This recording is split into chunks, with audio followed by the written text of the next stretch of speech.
Hello dear students, welcome once again to Science Wise. Today in this video we are going to study the chapter 1, that is food production, unit 1, food. This chapter is of class 8 and in this chapter we are going to learn about different types of crops, method of crop production, nitrogen cycle. This is the very important topic, nitrogen cycle, food from animals. Clear? These are the topics what we are going to study in crop production. This chapter is very interesting. So without wasting time, let us read out the get ready exercise. You have seen different crop fields. Identify and name these crops. See बच्चे, आप लोगों ने बहुत सारी crops field देखी हुई हैं, ठीक है। अब यहाँ पे कुछ पिक्चर्स दी हैं, आपको इनके नाम लिखना है, राइट। 2-3 एग्जाम्पल मैं आपको दे देती हूँ, जैसे ये वीट है, शुगर केन फील्ड है ना, ऐसे करके आपको पूरे नाम लिख लेना है, cotton, right. So 3 I have given you, the rest 3 you are going to find it by yourself, right? And also you have to mention the name the name of the type of the soil which is required to grow these kind of crop. Clear?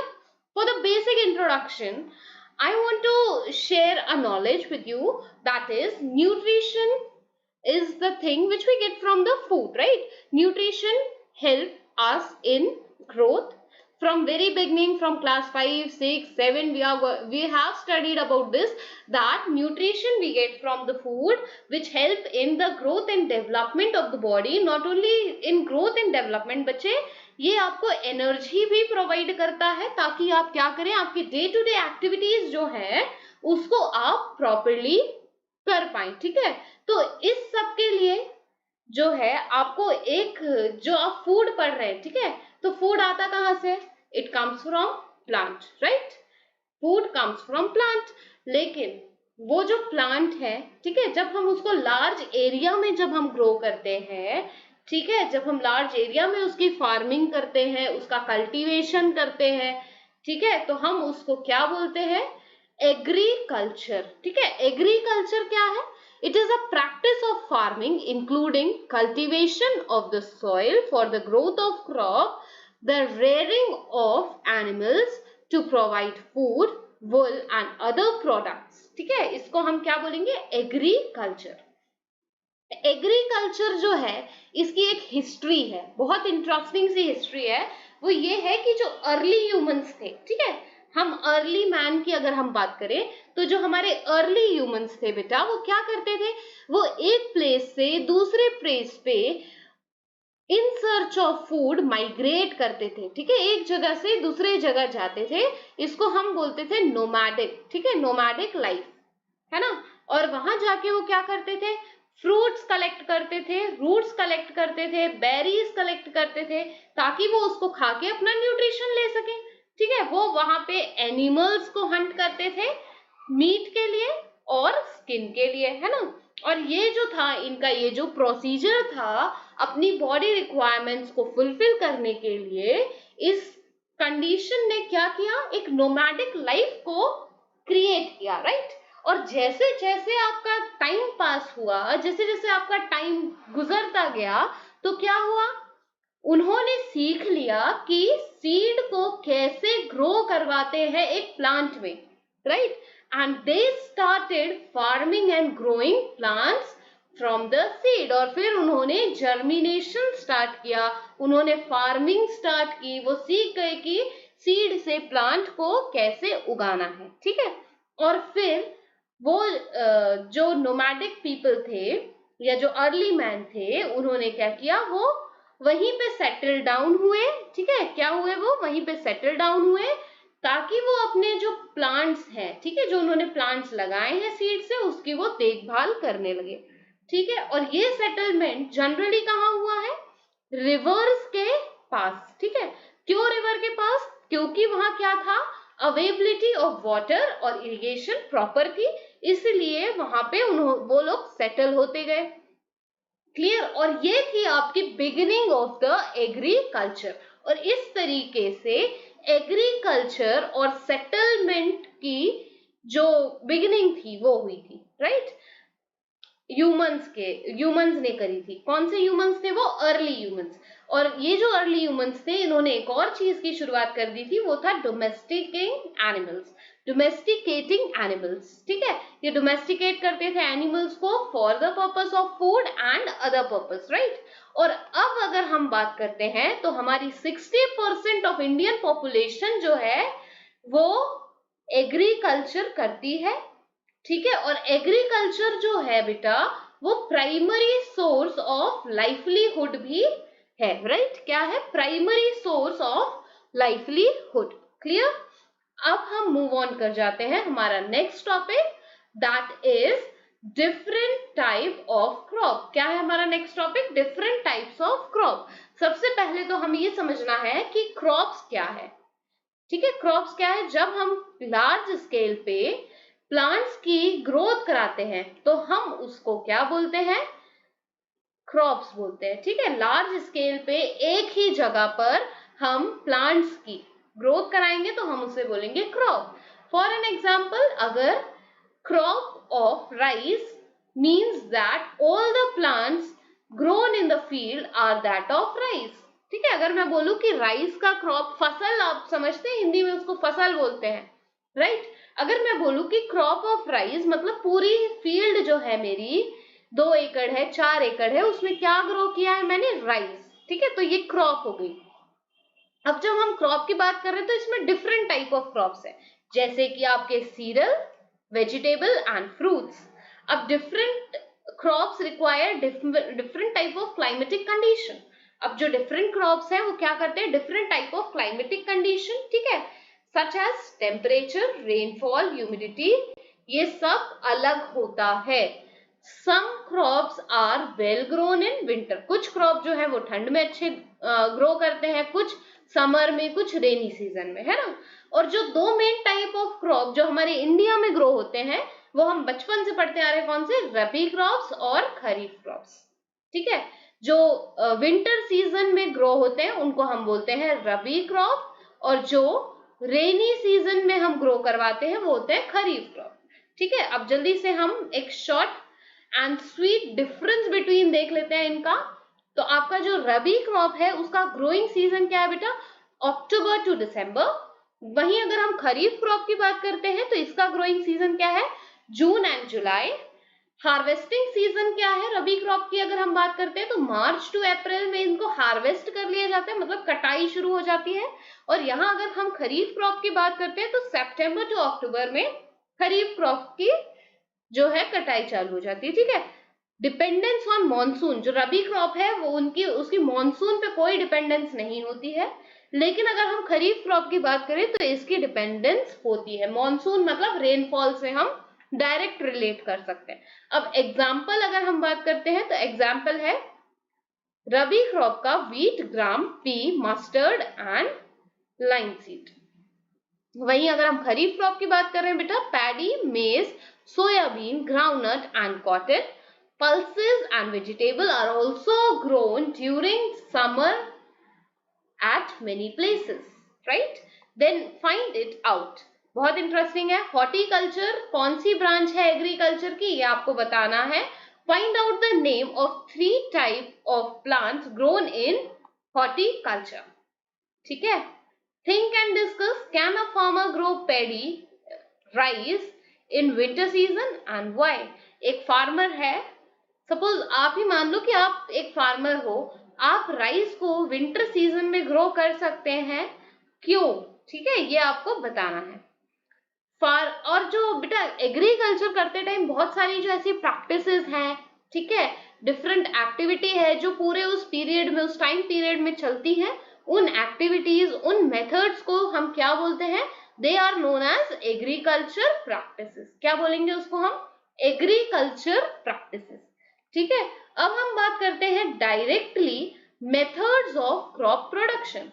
Crop production के जो methods हैं हम उनकी बात करेंगे। ठीक है, अगर आपको याद होगा तो क्लास 5 में हमने ग्रोइंग प्लांट्स फॉर फूड पढ़ा था। ठीक है, क्लास 5 का पहला चैप्टर है ये आपका, ग्रोइंग प्लांट्स फॉर फूड, उसमें भी हमने सेम मेथड्स पढ़ी थी, ठीक है। इसलिए बोलते हैं जो छोटी क्लासेस होती हैं, जब आप प्राइमरी लेवल पे पढ़ते हो तो बहुत अच्छे से पढ़ना चाहिए, आगे जाके ये सारी चीजें आपको काम आएंगी। अभी भी अच्छे से पढ़ लो, ये हायर क्लासेस में काम आना है। पहली जो मेथड है वो होती है आपकी प्रिपरेशन ऑफ सॉइल। क्या है आपकी पहली मेथड? Preparation of soil. एक बार आपका सॉइल प्रिपेयर हो गया, उस अभी हम बिल्कुल शॉर्ट में कवर कर रहे हैं, इसको डिटेल में भी पढ़ेंगे, है ना, जैसे जैसे टॉपिक आगे बढ़ेगा। तो आपको सॉइल प्रिपेयर करना है, इसमें ये आपको ये एक फर्स्ट मेथड है आपकी। सोइंग ऑफ सीड, सीड का बोना, है ना। Improving soil fertility by adding fertiliser और मैन्योर, ठीक है। इरिगेशन और watering of crop, this was the next one, irrigation or watering of crops. Then protecting the crops from insect, pest, whatsoever, ठीक है, birds, animals, everything will come in this. Then next is insecticide and pesticide will also come in this protecting the crops. Then harvesting the crop, and after harvesting the last step is storing the grains, ठीक है। These are the various methods what we are going to learn in detail. So we are going to start with preparation of soil, ठीक है। Plants grow in soil, this is the basic knowledge which we are having, ठीक है। This is our previous knowledge, right? Nothing new is in this one. So soil fixes the root of the plant, ठीक है। Soil क्या करता है? Root जो होती है उसको फिक्स करता है और न्यूट्रिशन प्रोवाइड करता है, वाटर, ऑक्सीजन, ये प्रोवाइड करता है रूट्स को, ठीक है, जो सॉइल है। Hence the process of farming start with the soil preparation. It involves two main stages, ठीक है। अब हमें पता है कि जो वेरी स्टार्टिंग है फार्मिंग की वो कहां से हो रही है? सॉइल प्रिपरेशन से। तो सॉइल प्रिपरेशन जो है वो टू मेन स्टेजेस में वर्क करती है। तो पहली स्टेज जो है आपकी वो क्या है? लूजनिंग और टर्निंग ऑफ द सॉइल, और दूसरी स्टेज जो है आपकी वो है लेवलिंग द सॉइल, ठीक है। ये दो स्टेज है, ये दो स्टेज हमको पढ़नी है, राइट। तो हम पढ़ लेते हैं पहले loosening of the soil. Soil की लूजनिंग या टर्निंग ऑफ द सॉइल कैसे की जाती है? इस प्रोसेस में क्या करते हैं? टिल्टिंग बोलते हैं इसको, ठीक है। सॉइल को टर्न ओवर करने को हम टिल्टिंग बोलते हैं या प्लोइंग बोलते हैं, ठीक है। और इसके कुछ स्टेप्स हैं, जैसे कि roots to penetrate, it help the roots to penetrate better, ठीक है। Therefore it help in better anchoring of the plant. Next ये किस काम आता है? It provide air, oxygen to the roots. Then it help in uprooting the unwanted plant called weed. अब यहाँ पे बहुत ध्यान से सुनना, weeds क्या होती है?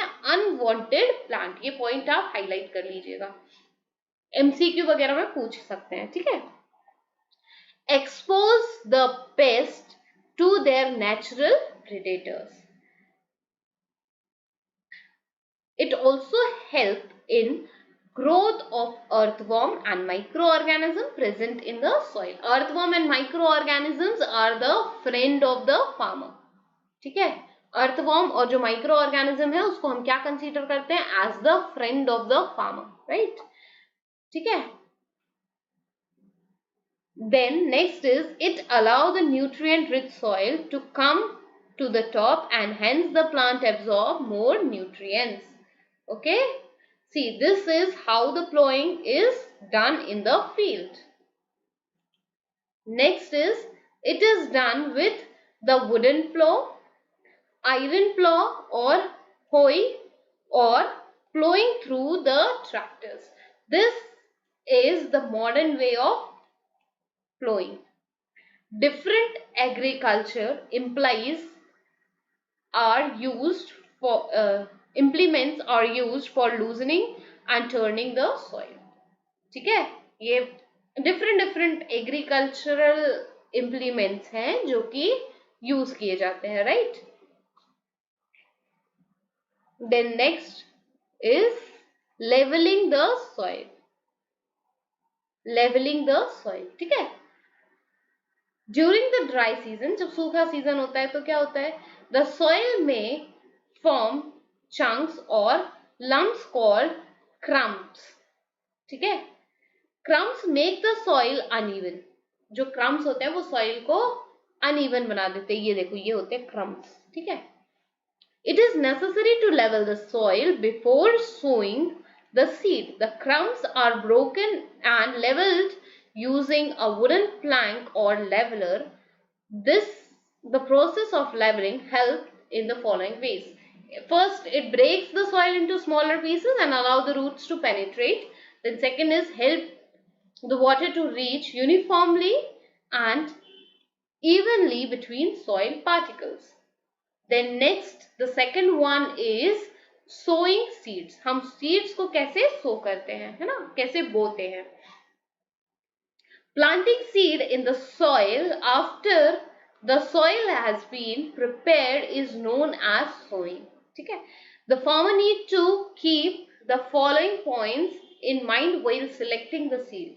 अब आप फार्मर हैं तो आप क्या देखेंगे सबसे पहले कि सीड क्या होने चाहिए, गुड होनी चाहिए. इनकी जो क्वालिटी है वो आप क्या देखेंगे, गुड क्वालिटी, ताकि वो आपको एक अच्छी यील्ड दे. ठीक है. फिर इसके बाद क्लीन और हेल्दी होना चाहिए. अगर आपके सीड क्लीन और हेल्दी नहीं है तो आपका जो क्रॉप है वो हेल्दी नहीं होने वाला है. ठीक है. और लास्ट और सबसे इंपॉर्टेंट है कि आपके जो सीड है वो इन्फेक्शंस और डिसीज फ्री होना चाहिए. ठीक है. उनमें किसी भी तरीके का इन्फेक्शन और डिसीज नहीं होना चाहिए. Right. Here activity is given to you, that is the investigation activity.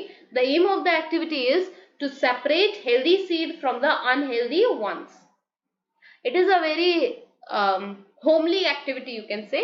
Even your mamas also do this in the home while they are preparing dal, right? Dal, chawal, whatsoever they are preparing, they do this kind of activity. You can have a watch in a kitchen, right, when your mama is doing this kind of thing. So you can find it out. While sowing the seed, one must ensure the following things. Seeds are sown at the equal distance. आप जब भी seed को सो करेंगे उसको equal distance पे सो करिए ताकि वहां पे कंपटीशन नहीं हो सनलाइट, न्यूट्रिएंट और वाटर को लेके. ठीक है. जब वहां पे ओवर क्राउड हो जाएगा तो जो प्लांट्स हैं उनके बीच में एक कंपटीशन हो जाएगा. किसको लेकर? सनलाइट, न्यूट्रिएंट और वाटर को लेकर. ठीक है. इनसफिशिएंट स्पेस को लेकर, है ना. तो ऐसा ना हो, इसके लिए हमको क्या करना है, जो हम सीड प्लांट करेंगे उनको थोड़ा थोड़ा दूर दूर हमको प्लांट करना पड़ेगा. Right. The field space is wasted which could have been used for growing other crop. और जो स्पेस आपको लगता है कि वेस्ट हो गई है वहां पे हम कोई दूसरा क्रॉप भी ग्रो करवा सकते हैं. देन नेक्स्ट इज कि जो डेप्थ है, ठीक है, जो हम सीड को प्लांट कर रहे हैं तो उसकी जो डेप्थ है वो एप्रोप्रिएट होनी चाहिए, है ना, ताकि जो आपका सीड है वो जर्मिनेट कर सके, है ना. अगर हम क्या करेंगे, ज्यादा डेप्थ में गड़ा देंगे सीड को तो वहां तक क्या होगा, इनफ एयर नहीं पहुंच पाएगी, है ना, और जो शूट है वो बाहर नहीं आ पाएगा सॉइल के. और जो सरफेस एरिया है ना, if they are planted near the surface, और अगर जो हम कभी सीड को बिल्कुल सरफेस पे प्लांट कर देते हैं तो वो भी ग्रो नहीं कर पाएगी. क्यों? क्योंकि उसको बर्ड्स और दूसरे एनिमल्स खा लेंगे. तो एक एप्रोप्रिएट डेप्थ होनी चाहिए. ठीक है. ना ज्यादा हम जमीन के अंदर गड़ा दें, ना ज्यादा हम सरफेस पे सीड को रखें. ठीक है. Soil has enough water for seed germination. Soil के पास पहले से ही इनफ वाटर है सीड जर्मिनेशन के लिए. However too much water also does not allow seed to germinate. ठीक है. जब आप बहुत सारा पानी डाल देंगे सीड के जर्मिनेशन में तो वहां जर्मिनेशन नहीं होगा. आपकी जो सीड है वो पानी में गल जाएगी और सड़ जाएगी और खराब हो जाएगी. राइट. तो इतना पानी होता है सॉइल में कि वो सीड को जर्मिनेट करवा दे. उसके बाद आपको इरिगेशन करना है जब आपकी सीड थोड़ी सी जर्मिनेट हो जाए. फिर then broadcasting, seed drill and transpiration are some of the common method used to sow the seed. Third method is broadcasting. Broadcasting is the traditional process in which the seed are sown manually. Manually means with the help of hand, right? Scattering them over the soil. ये आप picture में भी देख सकते हैं. The seed is scattered by the human hand. That is known as the manual spreading or scattering of the seed. This is the method called broadcasting. This process often leads to improper or uneven distribution of seed. ये जो method है ये बहुत ही improper और uneven method मानी जाती है seed को सो करने के लिए. ब्रॉडकास्टिंग की मेथड जो है ये क्या करती है, लो प्रोडक्टिविटी को लीड करती है. सीड में बी स्कैटर्ड टू क्लोज और टू फार. सीड जो है वो क्या होगी, या तो बहुत पास में हम सो करवा देंगे या फिर हम उसको बहुत ही दूर. ठीक है. They can also stay in the top layer of the soil and get blown away by the wind or eaten by animal. अगर हम इस मेथड का यूज करते हैं तो जो हमारी सीड है वो क्या होगी, या तो वो कहीं दूर हवा में चली जाएगी या फिर बर्ड्स उसको खा लेंगी, और जो थोड़ी बहुत सीड है वो जर्मिनेट होगी भी तो इतनी प्रोडक्टिविटी उसकी हाई नहीं होगी. राइट. Seed drill. अब सीड ड्रिल पढ़ने के पहले हमको उसकी फोटो देखनी पड़ेगी. ठीक है. क्या देखना पड़ेगा, फोटो देख लो. कभी आप फार्म वगैरह में जाओ तो पहचान लेना, नाक मत कटाना वहां. ठीक है. Seed drill. Seed drill is a sowing tool that help to position the seed in the soil. ये जो सीड ड्रिल है ये क्या करती है, पोजीशनिंग में हेल्प करती है सीड की. Seed drill consist of an iron tube with funnel shape opening. Seed drill क्या करता है, एक आयरन का ट्यूब होता है और उसमें क्या होती है, फनल शेप की ओपनिंग होती है. Seed are put in the funnel shape opening. The drill make hole of a specific depth in the soil and then crops in one or more seed. It also covers the seed with soil after sowing. This prevents the bird from tricking the seed. ठीक है, इतना समझ आया आपको. Then think and discuss. या अच्छा, ये questions जो मैं थिंक एंड डिस्कस बोल के आपको दे देती हूँ, आपको करना भी है. आप मेंशन करिएगा कमेंट सेक्शन में इनके आंसर. ठीक है. Tools and machine make our work easy. ठीक है. Tools and machine make our work easy, और ये काम आसान बनाने के लिए ही होती है. ठीक है. Despite this fact not all farmer use seed drill to sow the seeds. और इस फैक्ट के साइड में एक चीज ये भी है कि सारे फार्मर सीड ड्रिल तो यूज नहीं करते हैं. Some farmer still stick to the broadcasting method to sow the seed. कुछ फार्मर्स ऐसे भी हैं जो ब्रॉडकास्टिंग मेथड को यूज करते हैं, है ना. सीड ड्रिल से क्या होता है कि एक सिस्टमैटिक वे में हमारी जो सीड है वो सो हो जाती है. राइट. पर कुछ फार्मर्स ऐसे हैं जो अभी भी ब्रॉडकास्टिंग मेथड यानी कि मैनुअल मेथड का यूज कर रहे हैं. What could be the reason for this? आपको ये बताना है कि ये जो कुछ फार्मर्स हैं ये सीड ड्रिल का यूज क्यों नहीं करते हैं, इसका रीजन आपको बताना है. ठीक है. तो मैं बहुत इंटरेस्टेड हूं कि आप लोग इसके रीजंस मुझे बताएं. राइट. कमेंट सेक्शन में प्लीज बताइएगा कमेंट करके. Your answers are most welcome. Transpiration. Sometimes seed are germinated and grown in seed beds called nurseries. Nurseries क्या होती है, seed beds, where they are grown into small plantlets called seedlings. Small plantlets में जब seed grow हो जाती है तो हम उसको बोलते हैं seedlings. The healthy seedlings are then selected and transferred into the main field. और अच्छा, ये पहले आप देख लो. ट्रांसप्लांटेशन, ट्रांसपिरेशन बोलते थे बच्चे, सॉरी, पर ट्रांसप्लांटेशन है ये, है ना. ट्रांसप्लांटेशन क्या होता है, एक नर्सरी बना देते हैं और वहां पे हम सीड ग्रो करके सीड के छोटे छोटे से बेबी यानी कि बेबी प्लांटलेट्स जो होते हैं, स्मॉल प्लांटलेट्स होते हैं, सीडलिंग जिसको हम बोलते हैं. ठीक है. यहाँ पे ये सीडलिंग्स उगाई जाती है और इनको ट्रांसफर किया जाता है मेन फील्ड्स में. कौन सी वाली सीडलिंग को, जो आपकी हेल्दी सीडलिंग्स है उनको. This process is known as transplantation. paddy, tomato, onion, chilies are grown using this method. This helps the farmers to choose only the healthy seedling and thus increase the crop production. अच्छा, ये जितनी भी बातें हम कर रहे हैं सब किसके लिए कर रहे हैं? सिर्फ increase crop production, healthy crop production की हम यहाँ पे बात कर रहे हैं, ठीक है। अब नेक्स्ट हमारे पास क्या है? Improving soil fertility. जो सॉइल की फर्टिलिटी है हमको उसको इम्प्रूव करना है, तो हम कैसे इम्प्रूव कर सकते हैं? ऑफकोर्स सॉइल की हम फर्टिलिटी क्यों इम्प्रूव करेंगे? ताकि हमें छोटे से एरिया में बहुत अच्छी क्रॉप यील्ड आ जाए। दूसरी बात, जो हमारे न्यूट्रिएंट्स है, ठीक है, वो क्या हो जाए? फिर से रीस्टोर हो जाए, ठीक है, क्या हो जाए? रीस्टोर हो जाए, है ना। इसलिए हम क्या करते हैं? फर्टिलाइजर्स का यूज करते हैं। जो भी हमारे न्यूट्रिएंट्स हैं, ठीक है, लूज हो चुके हैं, तो उनका जो रिस्टोरेशन है वो कहाँ से होगा? फर्टिलाइजर से, मैन्योरिंग से। तो इसलिए हम इनका यूज करते हैं। तो हम पहली मेथड पे आ जाते हैं, बाय एडिंग मैन्योरिंग। तो मैन्योर क्या होती है? डीकम्पोज्ड ऑर्गेनिक मैटर से बनी हुई होती है, जिसमें इंक्लूड होता है आपका animal waste, dead plants or animals, right? It contains almost essential nutrients required for the growth and development of the plant.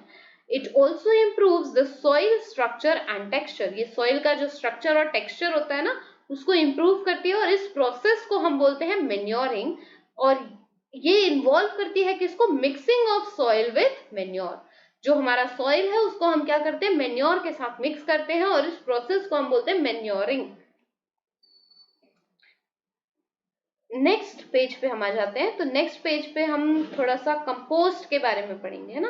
Compost क्या होती है?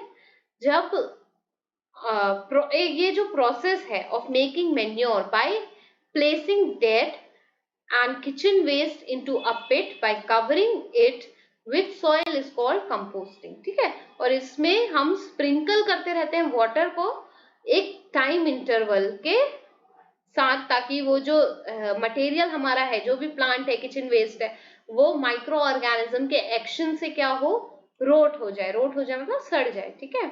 Worm, insect and microbes decompose the material and turn it into the organic material. ये हो गई आपकी composting.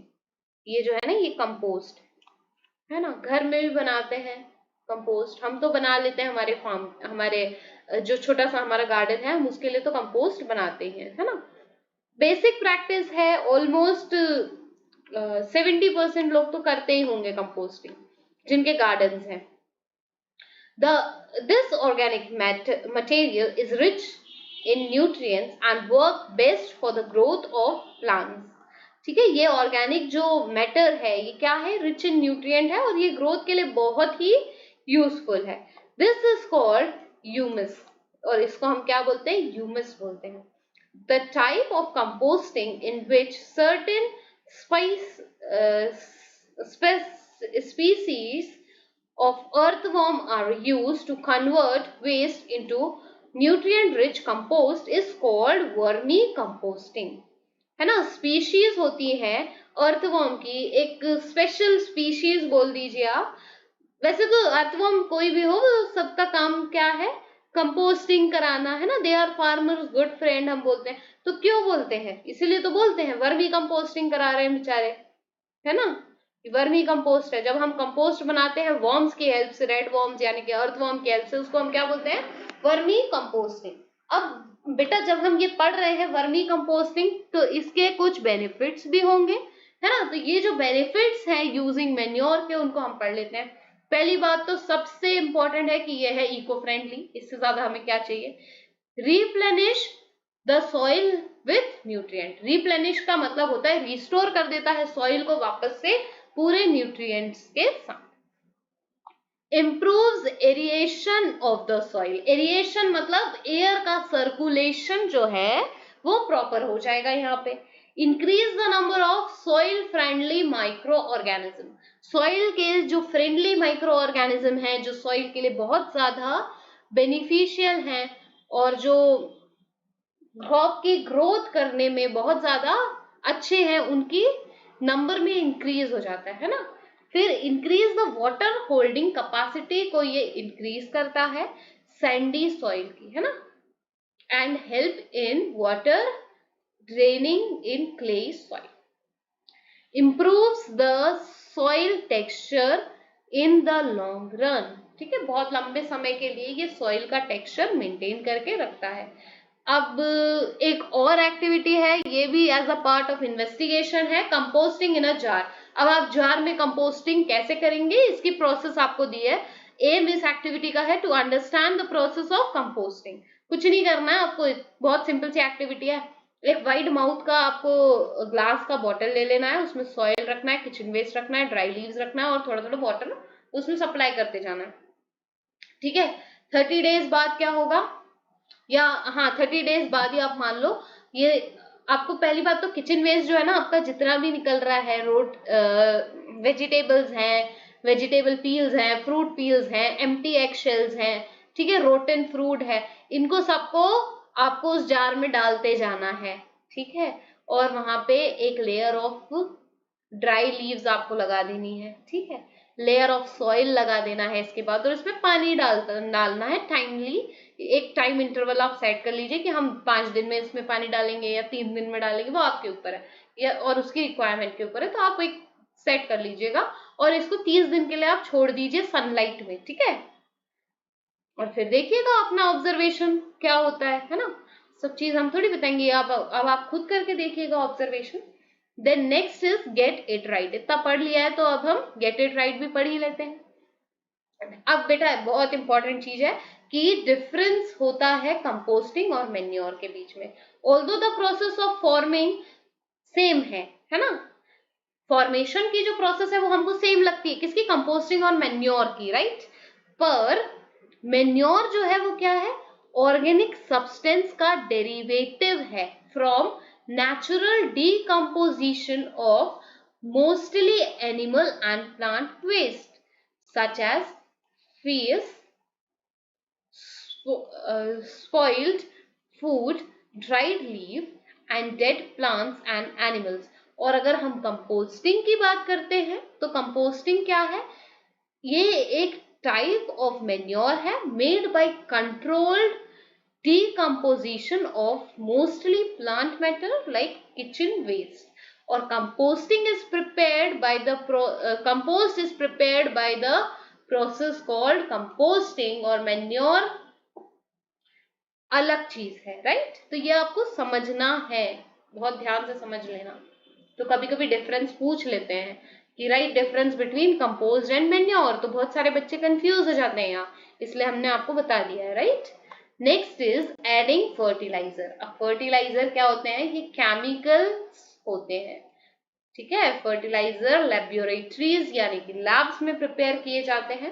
इनका काम भी यही होता है, replenish soil with deficient nutrient. जिन न्यूट्रिएंट की कमी हो जाती है वो न्यूट्रिएंट की कमी को पूरा कर देते हैं, रिस्टोर कर देते हैं उस न्यूट्रिएंट को। ठीक है, अब जो कॉमन फर्टिलाइजर है जो कॉमनली यूज किए जाते हैं तो वो है NPK यानी कि nitrogen, phosphorus and potassium. N for nitrogen, P for phosphorus and K for potassium. K for potassium क्यों बोला है, क्योंकि पोटेशियम का सिंबल है K, ये याद रखना।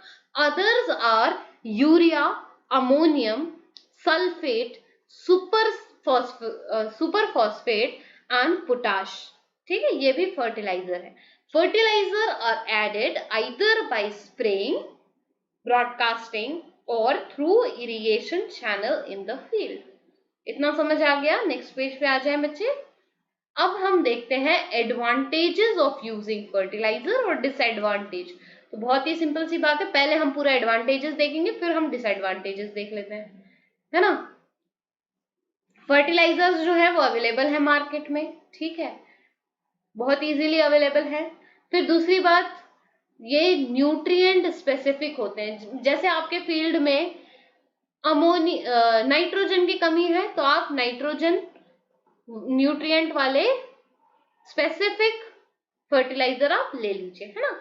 आप सिलेक्ट कर सकते हैं आपकी रिक्वायरमेंट, आपके जो सॉइल की रिक्वायरमेंट है उसके हिसाब से। ठीक है, fertiliser are compact and hence easy to store, compact होते हैं और स्टोर हम इजीली कर सकते हैं। ये तो इसके हो गए क्या, एडवांटेजेस। अब हम बात करते हैं डिसएडवांटेजेस की।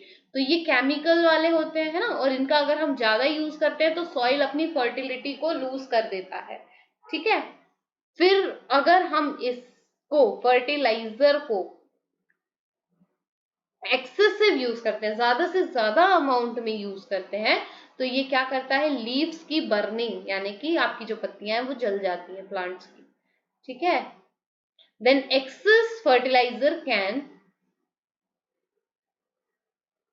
leach into the soil with rainfall and mix with the groundwater, hence it may cause water pollution, ये water pollution भी आपका cause करता है, ठीक है। अब यहाँ पे एक छोटा सा डिफरेंस है मैन्योर और फर्टिलाइजर के बीच में। पहले हम मैन्योर पढ़ लेते हैं, फिर हम फर्टिलाइजर पढ़ लेंगे। तो मैन्योर क्या है, मैन्योर है नेचुरल और ऑर्गेनिक सब्सटेंस जो कि प्रिपेयर किया जाता है डीकम्पोज्ड ऑर्गेनिक मैटर से, such as animal waste and dead plants and animals, right. लेकिन अगर हम फर्टिलाइजर की बात करते हैं तो फर्टिलाइजर क्या है, केमिकल है, इनऑर्गेनिक सब्सटेंस है और लैब में प्रिपेयर किया जाता है। वहीं मेन्योर जो है वो सारे एसेंशियल न्यूट्रिएंट्स को कवर करती है जो कि रिक्वायर्ड होते हैं प्लांट से, और सॉइल को जो रिक्वायरमेंट होती है वो सारे एसेंशियल न्यूट्रिएंट्स होते हैं। लेकिन फर्टिलाइजर जो है वो कैसे आते हैं, स्पेसिफिक होते हैं, न्यूट्रिएंट स्पेसिफिक होते हैं। जैसे नाइट्रोजन की कमी है, आप एनपीके डाल दो, पोटेशियम की कमी है, आप एनपीके डाल दो, नाइट्रोजन की और कमी लग रही है, यूरिया डाल दीजिए आप, है ना। Manuring improves the quality of the soil in long run, ठीक है।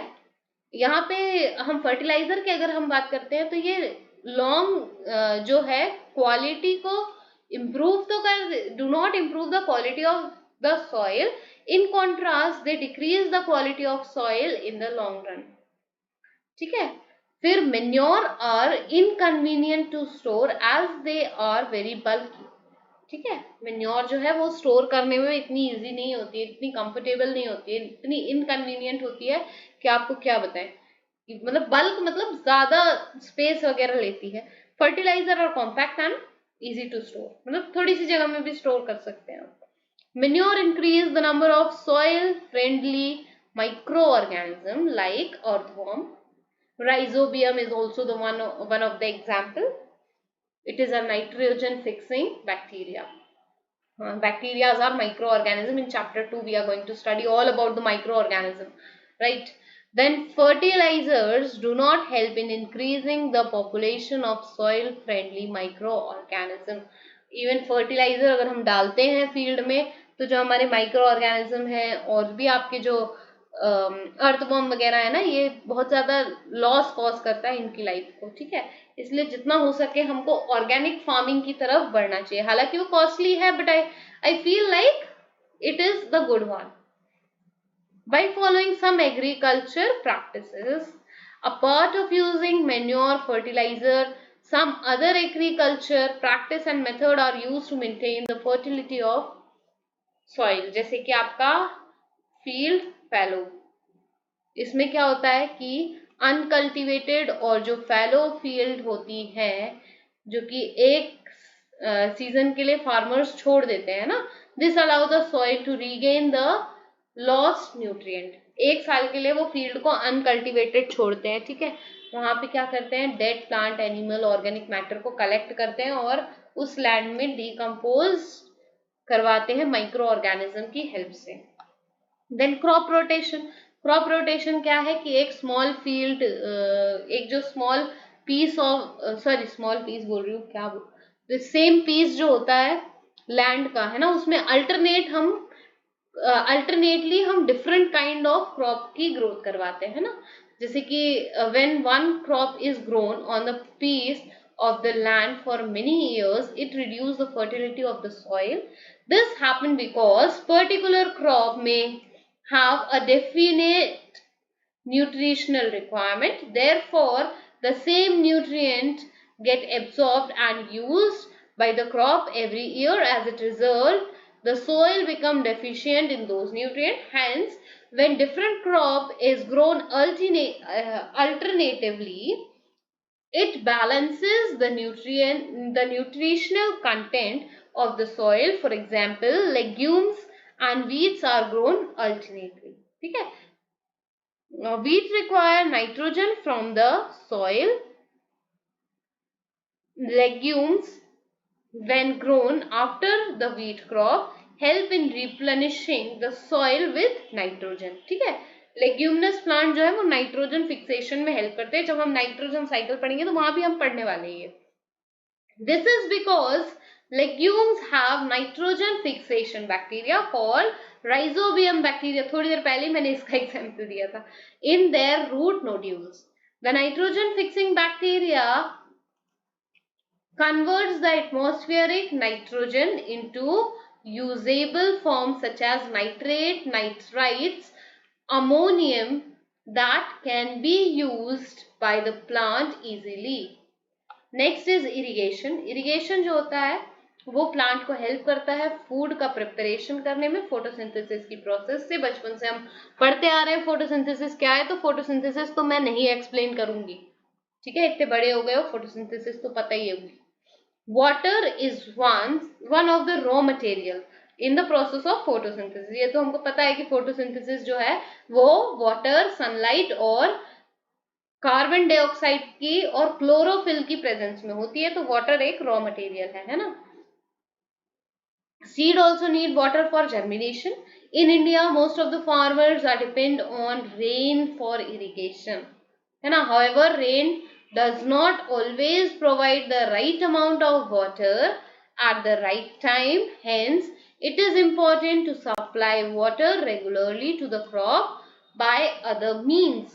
ठीक है, हम रेन पे नहीं डिपेंड हो सकते हमें हर बार, इसलिए जरूरी है कि रेगुलर वाटर सप्लाई होती रहे. The supply of water to the crop at different interval is called irrigation. और ये जो वाटर की सप्लाई है डिफरेंट इंटरवल्स पे, इसको हम बोलते हैं irrigation. The time frequency of irrigation varies from crop to crop, soil to soil and season to season. ठीक है, ये फिक्स नहीं होती है, ये वेरी करती है. कुछ क्रॉप को ज्यादा पानी लगता है जैसे कि राइस, पैडी, राइट. कुछ को कम लगता है ना. सीजन पे भी डिपेंड करता है. Sources of irrigation. अब आपके सोर्सेज क्या है इरिगेशन के, तो मेन सोर्सेज की अगर हम बात करते हैं तो मेन सोर्स में आएगा आपका well, tubewell, pond, lake, river, dam, canals. ठीक है, इलेक्ट्रिक और diesel operating machine pumps water from these sources. ये आपके डिफरेंट सोर्सेज हो गए, है ना. अब हम पढ़ने वाले हैं डिफरेंट मेथड्स ऑफ इरिगेशन. ठीक है, डिफरेंट मेथड ऑफ इरिगेशन में पहला है traditional method of irrigation. Traditional method में क्या करते हैं कि हम रिवर एंड कैनाल्स जो है ना, वाटर को हम वेल, लेक, रिवर, कैनाल से लिफ्ट कर लेते हैं और मैन्युअली और by using animal labour through piping settings running on electricity, ये सब से हम एक पुली सिस्टम भी होता है उसको भी हम डेवलप करके, या फिर चेन एंड लिवर सिस्टम जो होता है ना, उससे हम इरिगेशन को फैसिलिटेट करा सकते हैं. ठीक है, these methods are cheaper but less efficient. ये मेथड सस्ती जरूर है पर इतनी एफिशिएंट नहीं है. इसके लिए मॉडर्न मेथड ऑफ इरिगेशन को भी इंट्रोड्यूस किया गया.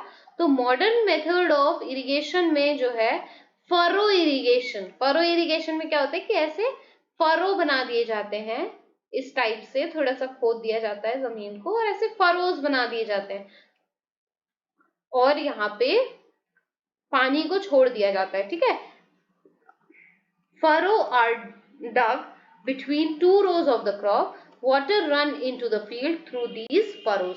फिर है आपका स्प्रिंकलर इरिगेशन. इसमें क्या करते हैं, नोजल लगा दिए जाते हैं और ऐसे जैसे शावर टाइप का स्प्रिंकल होता रहता है, तो इसको हम स्प्रिंकल इरिगेशन बोलते हैं. ठीक है, इसमें क्या होता है, जो आपके पाइप्स होते हैं उनको परपेंडिकुलर लगाया जाता है और परपेंडिकुलर लगाने के बाद जो इनके नोजल्स होते हैं वो कैसे होते हैं, रोटेटिंग नोजल लगाए जाते हैं टॉप पे, पाइपलाइन की जो टॉप होती है उस पे. ठीक है, और एक अच्छे प्रेशर से जो है वो वाटर को रन कराया जाता है। और ये स्प्रिंकल आप देख सकते हैं, इस टाइप से आपको देखने को मिल जाएंगे फार्म्स में, है ना।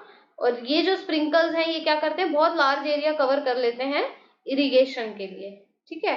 नेक्स्ट है आपका ड्रिप इरिगेशन। ड्रिप इरिगेशन की अगर हम बात करें तो बूंद बूंद करके पानी की सप्लाई रहती है ना, स्लो सप्लाई बोल सकते हैं। It involves dripping of water just at the position of the roots at slow pace, drop करके पानी जो है वो रूट तक पहुंचता है ना। ये होल करके ट्यूब्स में या पाइप्स में होल करके इस इरिगेशन सिस्टम को लगाया जाता है। while in sprinkle irrigation the whole soil profile receive water and in drip irrigation क्या होता है, only the soil surrounding the root receive the water, hence water is used more efficiently in drip irrigation system. This system is adopted in places where the scarcity of water is there, right? The drip irrigation system is used for watering crops such as coconut, banana, grapes and sugar canes. Next is protecting the crop. Generally the crop is protected from weed and pest. The example of weed is wild oats is the common example of weed. What are weeds? Weeds are the unwanted plant that grow along the main crop. They are known as weeds, right? For example, weeds are wild oats, grass,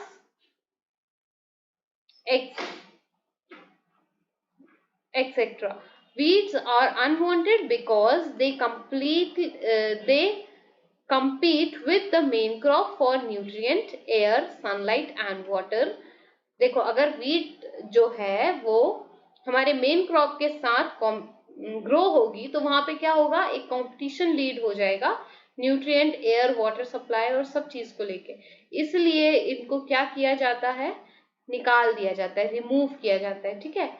this hampers the growth of the main crop. और ये जो है weed, ये main crop की जो growth है उसको hamper करती है। तो the process of removing weed is known as weeding. The best time to remove the weed is when they produce flower and seed. जब ये flower और seed produce करती है तो हमको इसको हटा देना चाहिए. Then there are following methods to remove weed, right? By using the manual method, by using weedicides and herbicides, ठीक है। वीडिसाइड और हर्बिसाइड्स का भी हम यूज कर सकते हैं, जैसे कि for example weedicides such as dalapon 2,4-diethyl ester, methyl viologen और paraquat are diluted with water and sprayed in fields. Example of herbicide are metolachlor and simyazin. Since weedicides are poisonous, they can also affect the health of the farmer but do not affect the main crop. Therefore, it is advised to cover mouth and nose with the cloth while spraying weedicide. Different kind of pesticide, हम pesticide की बात कर रहे थे, तो different kind of pesticide जो होते हैं, पेस्टिसाइड क्या करते हैं, ये किल करने में हेल्प करते हैं और पेस्ट को, ठीक है। Called insecticides. Some common insecticides are, अच्छा इसको हम डिटेल में वैसे protection of crop from pesticides में पढ़ेंगे, तो अभी हम इसको छोड़ देते हैं ना। रोडिडेंट्स, देन फंगिसाइड्स, ये सब हम पढ़ने वाले हैं। तो protection of crops from paste जो है, the living organism that attack and damage the crop are called pests. There